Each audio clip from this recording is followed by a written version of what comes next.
Welcome students to my class. আজকে আমরা narration change নিয়ে আলোচনা করব। তো আজকে শুধুমাত্র অ্যাসার্টিভ সেন্টেন্স নিয়ে আলোচনা করব। আমরা যদি অ্যাসার্টিভ সেন্টেন্সের যে ন্যারেশন চেঞ্জ সেটা যদি আমরা ঠিকঠাক বুঝতে পারি তাহলে দেখবে পরবর্তীকালে ইন্টারোগেটিভ সেন্টেন্স, ইম্পারেটিভ, অপটেটিভ, এই যে বিভিন্ন ধরনের সেন্টেন্স সেগুলো ন্যারেশন চেঞ্জ করতে কোনো অসুবিধা হবে না। তাহলে প্রথমেই আমাদের জানতে হবে যে ন্যারেশন চেঞ্জ বলতে কি বোঝানো হয়, এটা বুঝতে হবে প্রথমে। দেখো, ধরো তোমার মা তোমাকে বললেন যে যা দাদাকে জিজ্ঞেস করে আয় দাদা কি করছে। তুমি খেলার মাঠে গেলে, গিয়ে সেখানে দাদাকে জিজ্ঞেস করলে দাদা কি করছিস, দাদা বলল আমি খেলছি। তুমি বাড়িতে এসে মাকে তুমি বলতে ভুলে গেলে। এবার মা বেশ কিছুক্ষণ পর তোমাকে জিজ্ঞেস করলো যে দাদাকে জিজ্ঞেস করেছিস কি বলেছে দাদা। তুমি তখন বললে দাদার যে বক্তব্যটা, দাদার যে কথাটা, সেটা তুমি যখন বলছো মাকে তখন তুমি দুভাবে বলতে পারো। এক হচ্ছে দাদা যে কথাটা বলেছে আমি খেলছি, এটা হুবহু মাকে বলতে পারো যে দাদা বলেছিল আমি খেলছি। আর একটা যেটা হতে পারে সেটা হচ্ছে তুমি বলতে পারো যে সেই দাদার কথাটাকে তুমি একটু পরিবর্তন করে তুমি মাকে বলতে পারো। কিভাবে বলতে পারো? দাদা বলেছিল যে সে খেলছিল। এই যে আমরা দুভাবে বললাম, এটাই কিন্তু ন্যারেশন চেঞ্জ। এই যে দাদার বক্তব্যটাকে আমি হুবহু বলে দিচ্ছি বা কারোর বক্তব্যকে আমি হুবহু বলে দিচ্ছি, সেটা হচ্ছে ডিরেক্ট সেন্টেন্স বা প্রত্যক্ষ উক্তি। আর তার বক্তব্যটাকে একটু পরিবর্তন করে যখন আমি পরিবেশন করছি বা বলছি, তখন সেটা হচ্ছে ইনডাইরেক্ট সেন্টেন্স বা পরোক্ষ উক্তি। তাহলে দেখো, আমরা কিন্তু প্রাত্যহিক জীবনে গ্রামারের বিভিন্ন যে আইটেমস রয়েছে সেগুলো কিন্তু আমরা প্রাত্যহিক জীবনে ব্যবহার করি। এবার সেগুলোকে একটা নির্দিষ্ট নিয়মের মধ্যে নির্দিষ্টভাবে শেখা, এটাই কিন্তু গ্রামার। আমরা কিন্তু প্রত্যেকেই ব্যবহার করি। এবার দেখো, এখানে দুটো সেন্টেন্স আমি লিখেছি। একটা হচ্ছে হি সেড আই অ্যাম প্লেইং। এখানে কি করা হচ্ছে দেখো, হি সেড, কোনো একজন, সে হচ্ছে বক্তা, সে বলেছিল আই অ্যাম প্লেইং, আমি খেলছি। তার বক্তব্যটাকে হুবহু তুলে ধরা হয়েছে, এটা হচ্ছে ডাইরেক্ট সেন্টেন্স।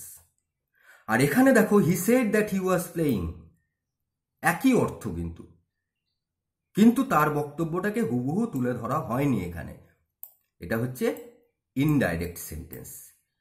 তাহলে ন্যারেশন চেঞ্জে আমাদের কি করতে হবে? এই ডাইরেক্ট সেন্টেন্সকে ইনডাইরেক্ট সেন্টেন্সে পরিণত করতে হবে, ট্রান্সফর্ম করতে হবে, বা ইনডাইরেক্ট সেন্টেন্সকে ডাইরেক্ট সেন্টেন্সে আমাদের ট্রান্সফর্ম করতে হবে। এইবার আমরা যখন ন্যারেশন চেঞ্জ করি, ন্যারেশন চেঞ্জ করতে গেলে কতকগুলো বেসিক জিনিস আমাদের জানতে হবে, কতকগুলো বেসিক। ঠিক আছে, তো আমরা দেখি সেগুলো কি। এখানে দেখো, এখানেও একটি সেন্টেন্স লেখা আছে, হি সেড টু মি, তারপরে একটা কমা দেওয়া আছে। তারপরে দেখো ইনভার্টেড কমার মধ্যে একটা অংশ লেখা আছে I am going to school. অর্থাৎ এই যে বক্তা, এই বক্তার যে বক্তব্য, সেই বক্তব্যটাকে হুবহু এখানে তুলে ধরা হয়েছে, I am going to school. অর্থাৎ এটা কিন্তু একটা ডিরেক্ট সেন্টেন্স। ঠিক আছে, এবার এই ডিরেক্ট সেন্টেন্সের বৈশিষ্ট্যগুলো আমরা দেখে নিই। এখানে বক্তা থাকবে, সে বলেছে না জিজ্ঞাসা করেছে সেটা দেওয়া থাকবে, অর্থাৎ একটা ভার্ব থাকবে সেখানে। এরপর একটা অবজেক্ট, অর্থাৎ কাকে বলছে সে, শ্রোতাকে, তার উল্লেখ থাকবে বা নাও থাকতে পারে। যদি না থাকতো তাহলে কি হতো? হি সেড, ব্যাস এইটুকু। এরপর দেখো একটা কমা আছে, তারপরে ইনভার্টেড কমা আছে, এবং ইনভার্টেড কমার মধ্যে ওই উক্তিটা লেখা আছে। এটা হচ্ছে ডিরেক্ট সেন্টেন্সের যে বৈশিষ্ট্যগুলো সেগুলো। এইবার আমরা দেখো এই যে ডিরেক্ট সেন্টেন্স, এই ডিরেক্ট সেন্টেন্সের কিন্তু আমরা দুটো পার্ট করতে পারি। একটা পার্ট হচ্ছে ইনভার্টেড কমার বাইরের অংশ, আর একটা হচ্ছে ইনভার্টেড কমার ভেতরের অংশ। ঠিক আছে, এই ইনভার্টেড কমার বাইরের যে অংশটা, সেখানে লক্ষ্য করে দেখো যে একটা সাবজেক্ট আছে এবং একটা ভার্ব আছে, সেইড। এই যে হি সেইড, এই যে ভার্বটা ইনভার্টেড কমার বাইরের যে অংশ, অর্থাৎ বক্তার যে কাজ, কিছু বলেছে, সেই যে কাজটা, সেই যে সেইড, এখানে সেইড, এটাকে বলা হচ্ছে রিপোর্টিং ভার্ব। ইনভার্টেড কমার বাইরের যে অংশ, সেখানে যে ভার্বটা আছে, সেই ভার্বটাকে বলা হচ্ছে রিপোর্টিং ভার্ব। এই রিপোর্টিং ভার্ব এটা কিন্তু খুব ভাইটাল ন্যারেশন চেঞ্জের ক্ষেত্রে, খুবই ইম্পর্টেন্ট, এটা মনে রাখবে। আর আরেকটা অংশ দেখো আমরা কি পাচ্ছি, ইনভার্টেড কমার ভেতরের অংশ। এই ইনভার্টেড কমার ভেতরের অংশ অর্থাৎ I am going to school, এক্ষেত্রে এটাকে বলা হচ্ছে রিপোর্টেড স্পিচ। তাহলে এই দুটো জিনিস আমাদের সবসময় ন্যারেশন চেঞ্জের ক্ষেত্রে আমাদের সবসময় মনে রাখতে হবে। সেটা হচ্ছে, এক হচ্ছে রিপোর্টিং ভার্ব, আর হচ্ছে রিপোর্টেড স্পিচ। ঠিক আছে, এরপর আমরা একটা অ্যাসার্টিভ সেন্টেন্সে ন্যারেশন চেঞ্জ করে দেখি। এখানে দেখো একটা সেন্টেন্স লেখা আছে, স্বপন সেইজ, কমা, ইনভার্টেড কমার মধ্যে আই রিড ইন ক্লাস 8। ঠিক আছে, তাহলে এখানে দেখো স্বপন সেইজের পর একটা কমা আছে, তারপর ইনভার্টেড কমার মধ্যে একটি অংশ রয়েছে, সুতরাং এটা হচ্ছে ডাইরেক্ট সেন্টেন্স। এটাকে যখনই আমি ইনডাইরেক্ট সেন্টেন্সে পরিবর্তন করতে যাব, তখন কতকগুলো জিনিস আমাদের একটু ভালোভাবে দেখতে হবে। প্রথমেই হচ্ছে দেখতে হবে যে বক্তা হচ্ছে এখানে স্বপন। করছি আমি ন্যারেশন চেঞ্জ, স্বপন লিখে দিলাম। তারপরে দেখো এটা কি আছে, সেইজ, যেটা হচ্ছে রিপোর্টিং ভার্ব। ঠিক আছে, রিপোর্টিং ভার্ব এখানে লিখে দিলাম। এরপরে দেখো আমি বলেছিলাম তোমাদের এই যে ন্যারেশন চেঞ্জে ইনভার্টেড কমার বাইরের অংশে একটি পার্ট আর ইনভার্টেড কমার ভেতরের অংশে একটি পার্ট, তার মানে এই সেন্টেন্সটা দুটো পার্ট আমি পাচ্ছিলাম। এই দুটো পার্টকে আমি যখন এক করছি তখন এই লিঙ্কারটা একটা লাগবে, একটা জয়নিং ওয়ার্ড বা একটা লিঙ্কার লাগবে। অ্যাসার্টিভ সেন্টেন্সের ক্ষেত্রে কিন্তু লিঙ্কার দ্যাট। তাহলে এখান থেকে এক্সট্রা যেটা যোগ হয়েছে সেটা হচ্ছে দ্যাট। এই লিঙ্কারটা সবাই মনে রাখবে। বেশ, এরপর লিঙ্কার হলো। লিঙ্কারের পর কি এলো দেখো, দেখো এখানে কি আছে, আই, অর্থাৎ কে, স্বপন। ঠিক আছে, আইটা প্রোনাউন। তাহলে আমি যখন ন্যারেশন চেঞ্জ করব এখানে নাউন ব্যবহার করতে পারবো না। আমাকে কি করতে হবে, স্বপনের যে প্রোনাউনটা সেই প্রোনাউনটা এখানে ব্যবহার করতে হবে। স্বপনের যে প্রোনাউনটা সাবজেক্টে ব্যবহার হয়। স্বপন হচ্ছে একটি ছেলে, সিঙ্গুলার নাম্বার, অতএব হি। ঠিক আছে, এরপর দেখো রিড। হি যখনই third person singular number, present tense, তাহলে ভার্বের সঙ্গে এস যুক্ত হলো, রিডস। বাকি যেটুকু আছে সেটুকু যেমন ছিল বসে গেল। তাহলে ইনডাইরেক্ট সেন্টেন্সে আমি কি পেলাম, Swapan says that he reads in class 8। ঠিক আছে, এবার আমি দেখি যে চেঞ্জেস কি কি হলো, পরিবর্তন কি কি হলো। ডাইরেক্ট সেন্টেন্স থেকে ইনডাইরেক্ট সেন্টেন্সে আমি কি কি পরিবর্তন করলাম। প্রথম পরিবর্তন দেখো, ডাইরেক্ট সেন্টেন্সের যে কমা, ইনভার্টেড কমা, সেগুলো কিন্তু ইনডাইরেক্ট সেন্টেন্সে বাদ চলে গেল, মাইনাস হয়ে গেল। আর যুক্ত হলো কি, যুক্ত হলো দেখো এখানে কোনো দ্যাট ছিল না, এখানে একটা দ্যাট যুক্ত হলো। এটা হচ্ছে প্রথম পরিবর্তন। 2 নম্বর পরিবর্তন দেখো, রিপোর্টেড স্পিচে, এই যে রিপোর্টেড স্পিচে যে আই ছিল এখানে, সেই আইটা হি হয়ে গেল। তার মানে রিপোর্টেড স্পিচের যে প্রোনাউন, সেই প্রোনাউনের পরিবর্তন হচ্ছে। এক্ষেত্রে মনে রাখবে যে যদি ফার্স্ট পারসন এবং সেকেন্ড পারসন থাকে তাহলে প্রয়োজন অনুযায়ী তখন পরিবর্তন হয়। ধরো এখানে স্বপনের পরিবর্তে আই ছিল, I says I read in class 8, তখন তো পরিবর্তন হতো না, কারণ আই আমি, তাহলে তখন এই আই বসে যেত। তার মানে পরিবর্তনটা হয় প্রয়োজন অনুযায়ী। এখানে যে সাবজেক্ট সেই সাবজেক্টের অনুযায়ী পরিবর্তন হয় ফার্স্ট পার্সন এবং সেকেন্ড পার্সনে, কিন্তু থার্ড পার্সনের ক্ষেত্রে মনে রাখবে কোনো পরিবর্তন হবে না। যদি স্বপন সেজ হি রিড থাকতো তাহলে এখানে হি রিডস হতো, যদি আই সেজ থাকতো তাহলে এখানে হি রিড হতো, হি রিডসই বসতো। এটা মনে রাখবে। তাহলে এটা আমরা 2 নম্বর পরিবর্তন আমরা পেলাম যে রিপোর্টেড স্পিচের প্রোনাউনের ক্ষেত্রে ফার্স্ট পার্সন এবং সেকেন্ড পার্সনের প্রয়োজন অনুযায়ী পরিবর্তন হচ্ছে। এরপর দেখো রিপোর্টেড স্পিচের যে বিগিনিং ওয়ার্ড আই আছে এখানে, যদিও আই প্রত্যেকটা জায়গাতে আমি প্রত্যেকটা ক্ষেত্রেই আই সবসময়ের জন্য ক্যাপিটাল হয়, ঠিক আছে। তো এখানে যেই থাকুক, যদি প্রপার নাউন যদি না থাকে, প্রপার নাউন থাকলে অবশ্যই সেক্ষেত্রে আলাদা হবে, কিন্তু প্রপার নাউন যদি না যদি থাকে এখানে, তাছাড়া আমরা এখানে যে ক্যাপিটাল লেটার দিয়ে যে শুরুটা দেখতে পাচ্ছিলাম সেটা কিন্তু এখানে দেখো আর ক্যাপিটাল থাকলো না, স্মল লেটারে হয়ে গেল, ঠিক আছে। এটা হচ্ছে তৃতীয় পরিবর্তন। আর চতুর্থ পরিবর্তন দেখো এখানে ভার্বের যে পরিবর্তন, রিডটা রিডস হয়ে গেল, কারণ এখানে হি আছে বলে। তার মানে ভার্বেরও পরিবর্তন হয়। এই ভার্বের পরিবর্তন নিয়ে কিন্তু আরো বেশি করে আলোচনা করতে হবে, কারণ এই ভার্বের পরিবর্তনটা আমাদের সবচেয়ে ভালো করে জানতে হবে, তবেই আমরা ন্যারেশন চেঞ্জ করতে পারবো। আমরা পরবর্তীকালে আসছি রিপোর্টেড স্পিচের ভার্বের পরিবর্তনটা কিভাবে হয়, কি অনুযায়ী হয়, ঠিক আছে। এরপর দেখো এখানে আমরা দেখি এই যে রিপোর্টিং ভার্বটা প্রেজেন্ট টেন্স বা ফিউচার টেন্সে থাকলে কি হয়। আমরা এর আগে একটা প্রেজেন্ট টেন্সে করে দেখেছি, আবার আরেকটা আমরা করে দেখি।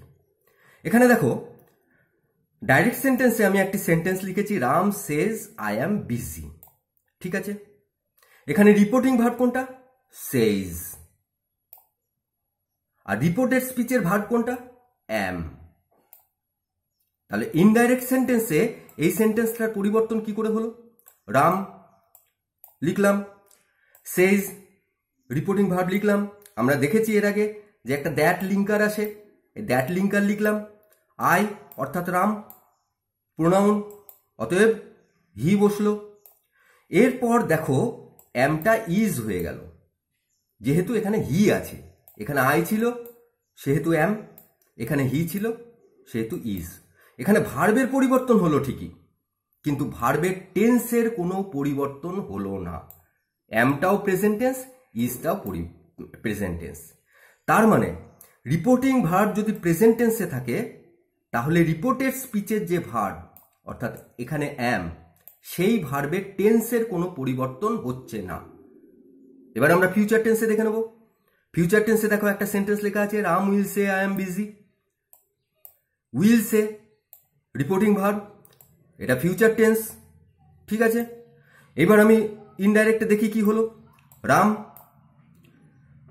রিপোর্টিং ভার্ব উইল সে বসিয়ে দিলাম, লিঙ্কার দ্যাট লিখে দিলাম, ই আই রাম আছে, আইটা তাহলে কি হয়ে যাবে? হি। অ্যাম দেখো রিপোর্টেড স্পিচের যে ভার্ব সেটা হচ্ছে অ্যাম, অ্যামটা কি হলো? ইজ হয়ে গেল। এখানে ভার্বের পরিবর্তন হলো, কিন্তু ভার্বের টেন্সের কোনো পরিবর্তন হলো না। তার মানে এখানে আমরা একটা জিনিস দেখলাম যে রিপোর্টেড স্পিচ, রিপোর্টিং ভার্ব যদি প্রেজেন্ট টেন্সে থাকে বা ফিউচার টেন্সে থাকে তাহলে রিপোর্টেড স্পিচের ভার্বের কোনো পরিবর্তন হচ্ছে না, ভার্বের টেন্সের কোনো পরিবর্তন হচ্ছে না। রিপোর্টিং ভার্ব যদি প্রেজেন্ট টেন্স অথবা ফিউচার টেন্স থাকে তাহলে রিপোর্টেড স্পিচের ভার্বের টেন্সের কোনো পরিবর্তন হবে না। এবার দেখো এখানে রিপোর্টিং ভার্ব যদি পাস্ট টেন্সে থাকে তাহলে কি হয়। ডিরেক্ট সেন্টেন্সে লেখা আছে ওই একই সেন্টেন্স, দেখো Ram said I am busy, ঠিক আছে। ডিরেক্ট সেন্টেন্সে এই সেন্টেন্সটা লেখা আছে। তাহলে ইনডিরেক্টে কি হবে দেখো, রাম বসিয়ে দিলাম, সেইড আছে রিপোর্টিং ভার্ব সেইড, মানে কোন টেন্স? Past tense. ঠিক আছে, এই সেডটাকে এখানে বসিয়ে দিলাম, একটা লিঙ্কার আসছে দ্যাট, ঠিক আছে, দ্যাটও লিখে দিলাম। আই অর্থাৎ রাম, তাহলে রামের প্রোনাউন, রামের ক্ষেত্রে কি প্রোনাউন ব্যবহার হয় সাবজেক্টে? হি। অ্যামটা দেখো ওয়াজ হয়ে গেল, Ram said that he was busy. তার মানে এক্ষেত্রে দেখো অ্যামটা ওয়াজ হয়ে যাওয়ার অর্থ, অ্যাম হচ্ছে প্রেজেন্ট টেন্স, ওয়াজ হচ্ছে পাস্ট টেন্স, তার মানে তার অর্থ হলো প্রেজেন্ট টেন্স থেকে পাস্ট টেন্স হয়ে গেল, অর্থাৎ টেন্সের এখানে কিন্তু পরিবর্তন হয়ে গেল। তার মানে আমরা কিন্তু পরিষ্কার জানতে পারলাম যে রিপোর্টিং ভার্ব যদি পাস্ট টেন্সে থাকে তাহলে রিপোর্টেড স্পিচের ভার্বের টেন্সের পরিবর্তন হবে। এবার কিভাবে পরিবর্তনগুলো হবে সেটা আমরা একে একে দেখে নেব।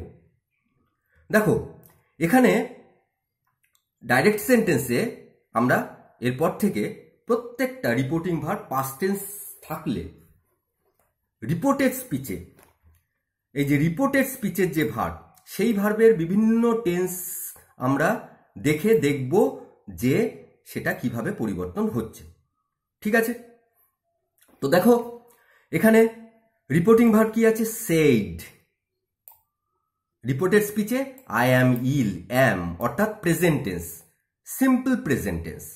ঠিক আছে, যখন আমি এটাকে ইনডাইরেক্ট সেন্টেন্সে চেঞ্জ করলাম তখন হি সেড রিপোর্টিং ভার্ব, যখনই সেড দেখলাম তখনই আমাদের সতর্ক থাকতে হবে, তার এটা পাস্ট টেন্স রয়েছে, তার মানে রিপোর্টেড স্পিচের অর্থাৎ ইনভার্টেড কমার ভেতরের যে অংশ রয়েছে সেই অংশের ভার্বের টেন্সের পরিবর্তন হবে। সেড বসিয়ে দিলাম, লিঙ্কার দ্যাট, দ্যাট বসে গেল, আই অর্থাৎ এখানে হি, তাহলে আই প্রোনাউনেরও পরিবর্তন হলো, পরিবর্তন করলাম, আইটা হি হয়ে গেল, অ্যামটা ওয়াজ হয়ে গেল, তার মানে ওয়াজটা কোন টেন্স? Simple past tense.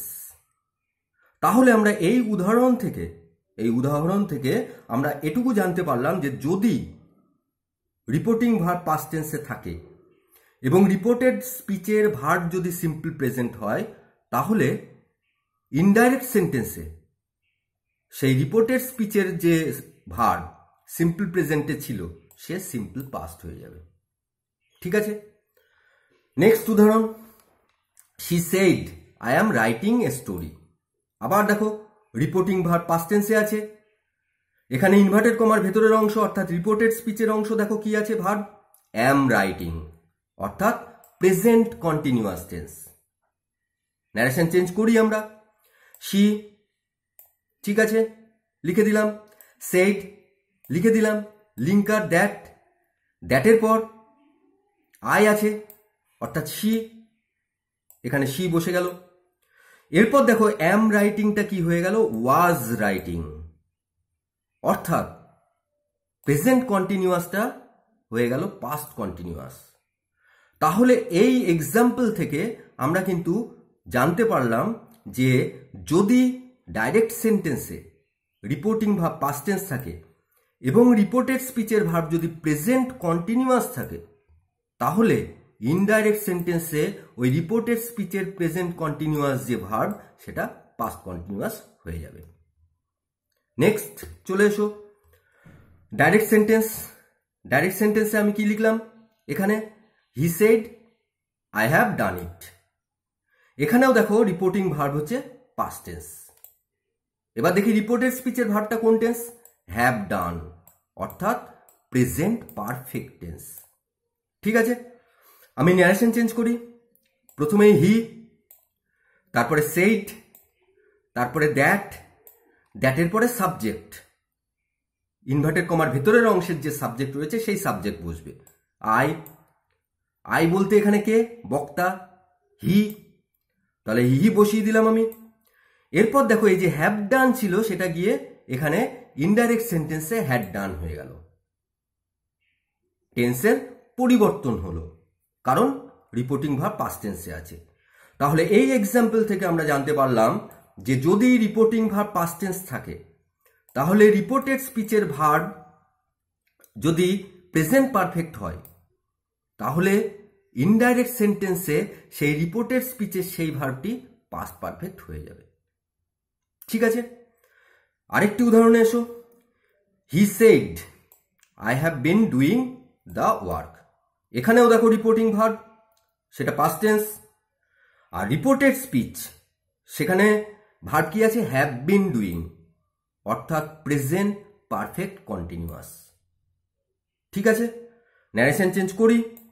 হি বক্তা বসিয়ে দিলাম, সেড রিপোর্টিং ভার্ব লিখলাম, লিঙ্কার দ্যাট লিখলাম, এরপরে সাবজেক্ট আসবে। সাবজেক্ট কে আছে রিপোর্টেড স্পিচের? আই, অর্থাৎ বক্তা। হি, ঠিক আছে। এরপর দেখো হ্যাভ বিন ডুইংটা কি হয়ে গেল? Had been doing. ঠিক আছে, have been doing doing had been doing হয়ে গেল, অর্থাৎ পাস্ট পারফেক্ট কন্টিনিউয়াস। তাহলে এই এক্সাম্পল থেকে আমরা কি জানতে পারলাম? যদি রিপোর্টিং ভার্ব পাস্ট টেন্সে থাকে, তাহলে রিপোর্টেড স্পিচের ভার্ব যদি প্রেজেন্ট পারফেক্ট কন্টিনিউয়াস হয়, তাহলে ইনডাইরেক্ট সেন্টেন্সে সেই রিপোর্টেড স্পিচের প্রেজেন্ট পারফেক্ট কন্টিনিউয়াস এই ভার্বটা এখানে পাস্ট পারফেক্ট কন্টিনিউয়াস হয়ে যাবে। ঠিক আছে, তারপরেরটা এসো। এখানে আবার দেখো হি সেড রিপোর্টিং ভার্ব, আবার পাস্ট টেন্স। রিপোর্টেড স্পিচে কি আছে? I saw the bird. এখানে স আছে, অর্থাৎ পাস্ট টেন্স আছে। তার মানে রিপোর্টেড স্পিচের ভার্বটা আমরা পাস্ট টেন্স পেলাম। এবার চেঞ্জ করে দেখি ইনডাইরেক্টে। হি বক্তা, সেড বসিয়ে দিলাম, লিঙ্কার দ্যাট বসে গেল। আই আমার যে রিপোর্টেড স্পিচ, সেই স্পিচের সাবজেক্ট হচ্ছে তোমার হচ্ছে সাবজেক্ট হচ্ছে আই। এই আই অর্থাৎ হি বক্তা, তাহলে এখানে হি বসে গেল। এই সটা দেখো, সটা এবার চেঞ্জ হয়ে গেল, কি হলো? Had seen. ঠিক আছে, তার মানে স ভার্বটার টেন্সের পরিবর্তন হলো। স ছিল সিম্পল পাস্ট আর হ্যাড সিন পাস্ট পারফেক্ট।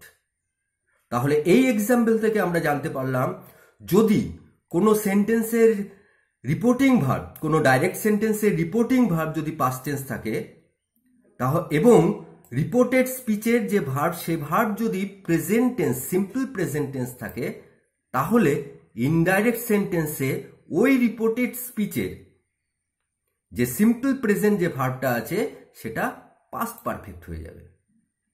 ঠিক আছে, এর পরের উদাহরণটা দেখি আমরা। এখানে আছে he said I was playing. ঠিক আছে, he said I was playing. এখানে আবার দেখো সাবজেক্ট হি, সেড ভার্ব এবং ওয়াজ প্লেইং। রিপোর্টেড স্পিচের ভার্ব হচ্ছে ওয়াজ প্লেইং, অর্থাৎ পাস্ট কন্টিনিউয়াস। আমরা যখনই চেঞ্জ করছি, he subject, said reporting verb. এরপর রিপোর্টেড স্পিচের অংশ এবার আমরা লিখব। রিপোর্টেড স্পিচের অংশ লিখতে গেলে প্রথমেই কিন্তু এই রিপোর্টেড স্পিচের যে সাবজেক্ট আছে সেই সাবজেক্টকে লিঙ্কারের পর লিখতে হয়, দ্যাটের পর সেটাকে লিখতে হয়। আই আছে সাবজেক্ট, এই আই বলতে কে? হি বক্তা। তাহলে আমরা কি করলাম? হি লিখে দিলাম। এরপর দেখো ওয়াজ প্লেইং যে ভার্বটা, সেটা এখানে গিয়ে হয়ে গেল হ্যাড বিন প্লেইং, অর্থাৎ পাস্ট পারফেক্ট কন্টিনিউয়াস টেন্স।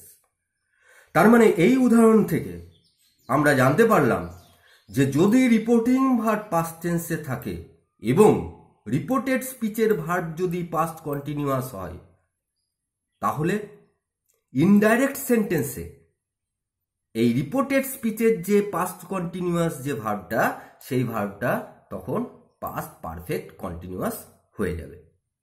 ঠিক আছে, নেক্সট যাই আমরা। হি said I had seen the bird.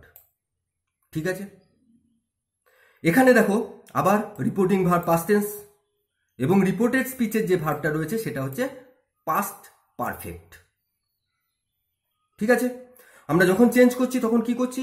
হি চলে এলো, সেড চলে এলো, দ্যাট, ঠিক আছে, দ্যাটের পর সাবজেক্ট হি, আয়ের পরিবর্তে হলো হ্যাড সিন, এখানে হ্যাড সিনই হলো। তার মানে আমরা এখান থেকে এটুকু জানতে পারলাম যে যদি রিপোর্টিং ভার্বের টেন্স যদি পাস্ট টেন্স হয় এবং রিপোর্টেড স্পিচের ভার্ব যদি পাস্ট পারফেক্ট টেন্স হয়, তাহলে ইনডাইরেক্ট সেন্টেন্সে ওই রিপোর্টেড স্পিচের পাস্ট পারফেক্ট ভার্ব সেটা পাস্ট পারফেক্টই থাকবে। নেক্সট উদাহরণ দেখো, এখানেও তাই। রিপোর্টেড স্পিচের ভার্ব কি আছে? Had been playing. আমি যখন ন্যারেশন চেঞ্জ করছি তখন দেখো সেই ন্যারেশন চেঞ্জে রিপোর্টেড স্পিচের যে ভার্ব হ্যাড বিন প্লেইং সেটা হ্যাড বিন প্লেইংই থাকছে, অর্থাৎ পাস্ট পারফেক্ট কন্টিনিউয়াস থাকলেও কিন্তু সেটা পাস্ট পারফেক্ট কন্টিনিউয়াসই হয়। নেক্সট, যদি রিপোর্টিং ভার্ব যদি পাস্ট টেন্সে থাকে এবং যদি রিপোর্টেড স্পিচের ভার্ব যদি ফিউচার টেন্সে থাকে, অর্থাৎ শ্যাল বা উইল যদি থাকে, ঠিক আছে, তখন কি হয়? এই শ্যাল বা উইল তখন ওখানে গিয়ে উড বা শুড হয়ে যায়। শ্যাল বা উইল আমরা ইনডাইরেক্ট সেন্টেন্সে যখন আমি রিপোর্টেড স্পিচটার ভার্বটাকে পরিবর্তন করব তখন সেটা উড বা শুড হয়ে যায়। একটা জিনিস এখানে মনে রেখো যে উইল বা শ্যাল যখন চেঞ্জ হয়ে যখন উড বা শুড হচ্ছে তখন শুডটা সাধারণত উচিত অর্থে ব্যবহার হয়, ঠিক আছে? সেখানে সাবজেক্টটা খুব একটা গুরুত্বপূর্ণ নয়, হি হোক আই হোক যেই থাকুক না কেন, তখন উচিত অর্থে কিন্তু শুডটা ব্যবহার করার চেষ্টা করবে। এবার দেখো, আমরা এই যে এর আগের আলোচনা থেকে আমরা একটা সিদ্ধান্তে পৌঁছলাম, একটা আমরা টেবিল আকারে এটাকে লিখতে পারি, একটা ছকের আকারে লিখতে পারি আমাদের মনে রাখার সুবিধার জন্য, যে যদি রিপোর্টিং ভার্ব যদি পাস্ট টেন্সে হয় তাহলে ডাইরেক্ট সেন্টেন্সে কোন টেন্স, ইনডাইরেক্ট সেন্টেন্সে কোন টেন্সে পরিবর্তন হয়। সিম্পল দেখলাম আমরা, সিম্পল প্রেজেন্ট থাকলে সেটা সিম্পল পাস্ট হয়ে যাচ্ছে, প্রেজেন্ট কন্টিনিউয়াস থাকলে সেটা পাস্ট কন্টিনিউয়াস হয়ে যাচ্ছে, প্রেজেন্ট পারফেক্ট থাকলে পাস্ট পারফেক্ট হয়ে যাচ্ছে, প্রেজেন্ট পারফেক্ট কন্টিনিউয়াস থাকলে সেটা